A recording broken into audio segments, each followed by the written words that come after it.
তো বন্ধুরা good morning. আর এই যে সকাল সকাল শুরু হয়েছে। এর আগের একটা শর্ট ভিডিওতে আপনাদের বলছিলাম না যে এইটার ভাড়া করে দিতে হবে টমেটো গাছের। এই দেখুন আরও শুয়ে পড়ে হেলে পড়ে কি কাণ্ড হয়েছে। তাই যে আর আমাদের টাইগার হিলটা একটু দেখিয়ে দিই আপনাদেরকে।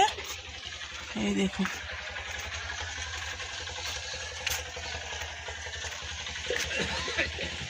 এখনও এই পরিমাণে কুয়াশা। আর আমি চলে এসেছি অলরেডি আমাদের ছাদে। তো অবশ্যই আর কি পরিমাণে ঠান্ডা বন্ধুরা কি বলি, প্রচণ্ড ঠান্ডা লাগছে আজকে। আমি তো সোয়েটার পরে আছি, আমার এই একটা হাতে করে নিয়েছি, এটা মাথায় জড়াবো, নাহলে কুয়াশাটা পড়লে বড্ড মাথাটা ব্যথা করে। রোজ দেখছেন আপনাদের সঙ্গে কথা বলছি কিন্তু আমার গাছের দিকে লক্ষ্য, মানে প্রত্যেক দিন এসে আগে সব গাছগুলো ভালো করে দেখে নিই যে কোনটার পাতা কেটে খেয়ে নিল, কোনটায় কী হলো, এইসব কাণ্ড করি জানেন। তো যাই হোক, আসুন আগে ভাড়াটা বেঁধে নিই, তারপরে সব টমেটো গাছগুলোকে এক জায়গায় করে তারপরে বাঁধা শুরু করতে হবে। এখানেও কিছু টমেটো গাছ আছে।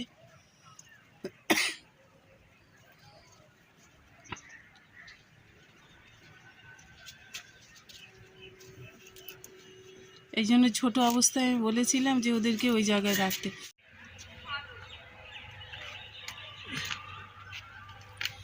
এই সব টমেটোগুলো এক জায়গায়, টমেটো গাছগুলো এক জায়গায় সব না রাখলে অসুবিধা। এ তো শুয়ে পড়ে, স্টেমগুলো ভীষণ নরম হয়, এই কারণে এই অসুবিধা। আর সোজা করে না বাঁধলে না ফলন কমে যাবে, এই হচ্ছে ব্যাপার।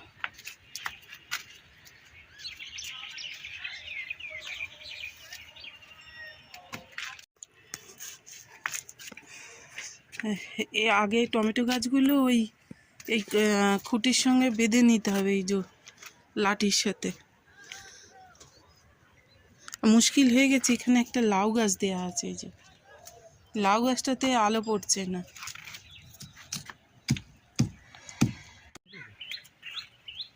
হ্যাঁ এই পুরো এই লাঠির সঙ্গে, আর এইদিকে যাতে দড়িগুলো কেটে নাও, কেটে নাও। ভাড়া বাঁধতে বাঁধতে একটা কথা আপনাদের সঙ্গে শেয়ার করে নিই। যেহেতু আমি সবসময় বলি আমি খুব সহজ পদ্ধতিতে বাগান করতে ভালোবাসি। আর এই মাটিটা করেছি কি দিয়ে জানেন বন্ধুরা? মাটি আর ভার্মি কম্পোস্ট হচ্ছে আমাদের বাগানের, আর কোকোপিট, একটু শিংকুচি আর হাড়কুচি দেওয়া আছে। এই হচ্ছে আমার মাটি তৈরি। আর গাছ চারা গাছ থেকে একটু বড় হলে তখন ওই 7 দিন বা 10 দিন অন্তর অন্তর একটু সবজি পচা জল, তবে সবজি পচা জলের মধ্যে আমি একটু কলার খোসা দিয়ে রাখি, জানেন তো, ওতে খুব ভালো একটা ক্যালসিয়ামের সোর্স পাওয়া যায়। আর ডিমের খোসা গুঁড়ো করে দিই মাঝে মাঝে। এগুলো তোই আছে, এই নর্মালভাবেই করে থাকি। ওদিকে ভাড়া তো বাঁধা হচ্ছে বন্ধুরা। আমি একটা জিনিস আপনাদের সঙ্গে শেয়ার করি, সেটা হচ্ছে এখানে এই যে একটা বেগুন গাছের চারা দিয়েছিলাম জানেন তো, সাদা বেগুনি। তা গাছটা যে কী লড়াই করছে বাঁচার জন্য কি বলবো, মানে দাঁড়িয়ে আছে কিন্তু এখনও একটা করে পাতা নষ্ট হচ্ছে বটে, কিন্তু চেষ্টা করছি নিজেকে রিকভার করার। আমি অনলাইন থেকে যে এগুলো নিয়েছিলাম বন্ধুরা, এত ভালো হয়েছে দানা, সে মানে বলে বোঝানোর না। খুব ভালো দানা পেয়েছি। আমাদের এখানকারের যেসব দানাওয়ালারা দানা করে, এরা মারাত্মকভাবে ঠকায়। তো এবারে খুব মানে শান্তি পেয়েছি যে এদের মানে অ্যাভয়েড করতে পেরেছি। জানেন না যে ঘুগনির মটর হয়, আমি জানি না কড়াইশুঁটি আর ঘুগনির মটর এক নাকি। আমি দিয়েছিলাম জানেন, ওই যে ঘুগনি করব বলে, আর মানে মটর ভিজিয়েছিলাম, সেই মটর দিয়ে দিয়েছি। দেখুন প্রত্যেকটা দানা কিন্তু উঠছে। হ্যাঁ, আর আমার ফ্রেঞ্চ বিনস কি ধীর গতিতে বাড়ছে কেন আমি জানি না। আমাদের ওয়েদারের সঙ্গে কি ম্যাচ করতে পারছে না, না কি জানি। এখানে আর একটা জিনিস দেখাই, ধনিয়া পাতা দিয়েছিলাম, দেখছেন কি ভালো উঠেছে।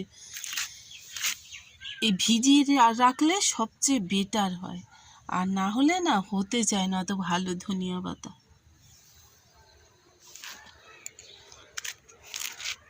আর এইখানে লাউ গাছটা, এটা ওই যে লম্বা লাউ যেটা বটল গ্রাউড বলে, সেইটা খুব সুন্দর হচ্ছে, এটা তুলে বসিয়েছিলাম। এটাও জানেন বন্ধুরা, এই গাছটাও ওই সেম একই কন্ডিশনের মধ্যে ছিল, দেখে মনে হচ্ছিল ও বাঁচবে না, ও হয়ে গেছে একদম গোড়া নড়বড়ের মতো, কিন্তু কি দারুণ উঠেছে দেখুন। আর আমার এখানে তো বাঁধাকপি ওলকপি যা হচ্ছে সে তো দারুণ হচ্ছে। আরও দেখাচ্ছি বিনস বাবুরা, এই দেখুন অলরেডি কিন্তু বিনস এই যে দেখছেন, ওই যে পাতার আড়ালে ছোট্ট করে ওই যে বিনস শুরু হয়ে গেছে। আর কিছু কিছু সব ফুল এসেছে। আর এইখানটায় আমার সেই মানে কি বলে এটা, ভুট্টা দানা দিয়েছিলাম, সেটাও খুব ভালো। আর কাঁকড়ি গাছ আমি কোনো জীবনেও দিইনি। এই যে লম্বা লম্বা হয় না, ফুটিরই একটা জাত। এখানে 3টে গাছ আছে, এই একটা, দুটো আর এই একটা, 3টে। এখানে তো মোটামুটি যা দিয়েছিলাম সবই হচ্ছে। এই যে দেখছেন কি সুন্দর উঠেছে, জানি না কতদূর কি হবে, তো চেষ্টা তো করেই যাচ্ছি, দেখা যাক। আর টমেটো গাছগুলো, ওই যে দেখা যাচ্ছে টমেটো গাছগুলোকে রিপ্লেস করতে হবে। টমেটো গাছগুলো কিন্তু বড় হয়ে গেছে, আবার আর একটা ভাড়া বাঁধার মানে কাণ্ড কারখানা চালাতে হবে। এরও তো ফুল এসে গেছে, এই আস্তে আস্তে ধীরে ধীরে বাড়লে ওই জায়গায় কি করে ধরাবো কি জানি। হ্যাঁ, আর একটা জিনিস দেখাই আপনাদেরকে আজকে। এই দেখুন কাটিলা পালং বলে, এর পাতাগুলো দেখুন কেমন জানি, এর পাতাগুলো দেখুন কেমন। হ্যাঁ, তো এটাকে কাটিলা পালং বলেছিল, তো আমি তো ছড়িয়ে দিয়েছি, হচ্ছে মানে অল্প দানা দিয়েছিল এটা। আর ফুলকপি কিন্তু উঁকি মারছে, এই যে আমি মাঝে মাঝে আবার পাতা টাতা সরিয়ে সরিয়ে দেখি জানেন। হ্যাঁ, ও যে ভেতরে একটু একটু দেখা যাচ্ছে, ক্যামেরায় আসছে না কিন্তু প্রত্যেক দিন দেখি এসে, এই যে একটুখানি হলেও দেখাচ্ছি আপনাদেরকে। আর পালং শাক আজকে ভাবছিলাম তুলবো, তা ঘরে না পুঁই শাক বিটুলি শুদ্ধ আছে, ওই জন্য আর পালং শাক আজকে আর তুললে নষ্ট করলাম না। আর একটা জিনিস আপনাদের দেখাই, সেটা হচ্ছে এই যে শিম গাছটা কিন্তু আমি লাগাইনি জানেন, ওই গোবরের সাথে এসে আর হয়েছে। এটা কিন্তু অনেক দিনের শিম গাছ, মানে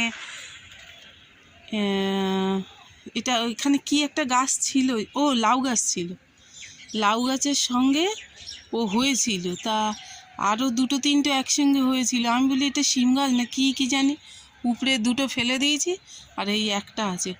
আর দেখুন গাছ তার ফলে পরিচয়, এই যে শিম। এখন আফসোস হচ্ছে, এ মা দুটোকে কেন ছেড়ে দিলাম। হ্যাঁ, আর বেগুন গাছের আর একটা দৃশ্য আপনাদের দেখাই, দেখতে তো অপূর্ব লাগে, শিশির পড়ে ভরে আছে দৃশ্য বলছি। তো যাই হোক বন্ধুরা, বেগুন গাছের মাথা ওই কেটে দেয়, 3G কাটিং, হ্যান ত্যান কাটিং কী সব বলে, 2G, তা আমি 1Gও করিনি আমার যা যেরকমভাবে উঠেছিল সেরকমই। কিন্তু দেখুন আমি যেহেতু পাতা কাটিং করি, তার জন্য গাছগুলো ঝাঁকড়া হয়েছে কি পরিমাণে, আর কিন্তু ফুল চলে এসেছে জানেন। এই যে কালকে এইটাই দেখছিলাম কিছু একটা সমস্যা মতো, এই যে কেটে আর একটু সাপ পাউডার লাগিয়ে দিয়েছি, এই যে একটু ব্লু টাইপের দেখা যাচ্ছে, সাপ পাউডার লাগিয়ে দিয়েছিলাম, কারণ ওখান থেকে ফাঙ্গাস অ্যাটাক হয়। হ্যাঁ, আর নিম পাতা জল সেদ্ধ করে আর এই গাছের গোড়ায় দেব, খুব ভালো কাজ হয়। হ্যাঁ, এখানে আমার তো সব গাছগুলো দেখছে, এই যে।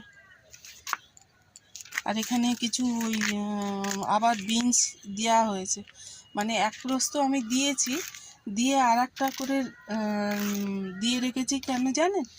যাতে ভরপুর পরিমাণে পেতে পারি। এখানে কিন্তু আমি বিনস গাছ উঠছে দেখছিলাম, এই যে এখানে একটা। তো যাই হোক, হ্যাঁ। আর বিট গাছ এবারে খুব বেশি করা হয়নি, অল্প।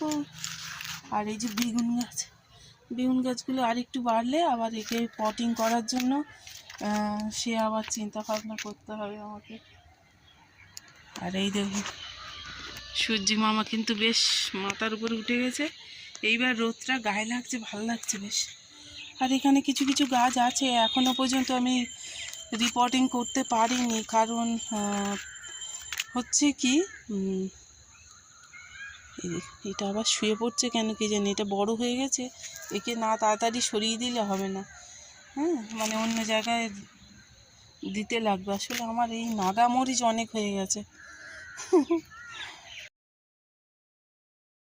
এখানটায় বেগুন গাছের অবস্থা দেখুন, এই যে কিসে কামড়ে খেয়ে নিয়েছিল, কিন্তু সত্যি দানা ভালো হলে যে সেই গাছটা রিকভার করে আমি এই দেখলাম।